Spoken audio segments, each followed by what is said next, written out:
In this video, we will be talking about restriction settings. It is under User Customization, Configuration, Function Setup under Restriction tab. This function allows you to set slip, enter, modify, delete option settings. Let us look at it one by one. The first one is a set deactivated code restriction. By setting up a target code, it lets you to restrict slip entry and modification. For instance, if we select a customer vendor code and save it, when we try to enter a sales slip by searching an inactive customer, and when we attempt to save the data,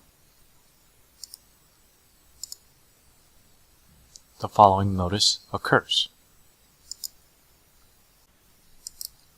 Now this setting can be done by a master ID or a setup administrator. The second is the slip status management. You can set whether confirmation processing is possible and the document status value when entering or modifying a slip. You can set up the default by choosing from one of the 6 available options. You can also add exceptions as well.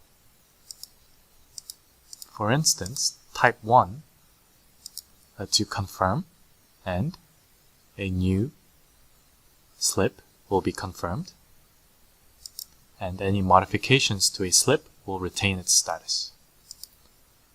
However, for type 6, confirmation cannot be done and new slips will be unconfirmed and modifications will also make it unconfirmed. So let's set up an exception so that by default we get to choose type 1, but for the sales team, a accounting slip cannot be confirmed, and any modifications or new slips need to be unconfirmed.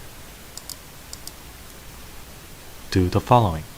Set it up like type 1 and add an exception. Add an exception name and click and add a condition. Make sure it's an and, not a or. The first setting will be department. Set it up as a sales department. The second one will be a task group step 1. Make sure to select accounting. As for the true, make sure to select 6. Once you're done, make sure to save. Let us look at the result. As you can see, when this sales department user attempts to confirm an unconfirmed slip, it does not work. As you can see, if this ID attempts to modify a confirmed slip,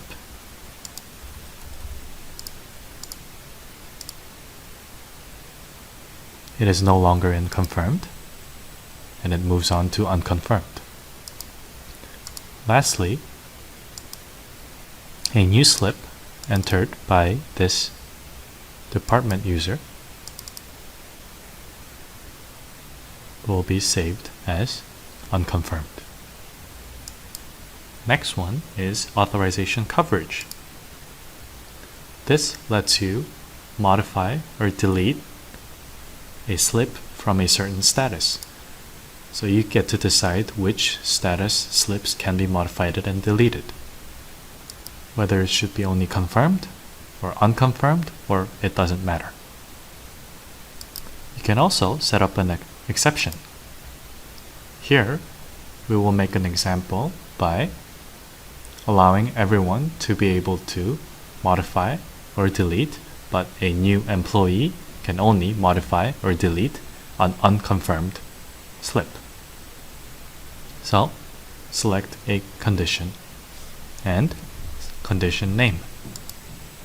Click Settings and choose ID.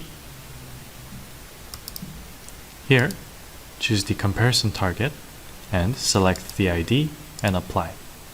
Make sure to select unconfirmed. And don't forget to set up the default as unconfirmed and confirmed. Make sure to save. Now, when the new ID attempts to modify an already confirmed slip,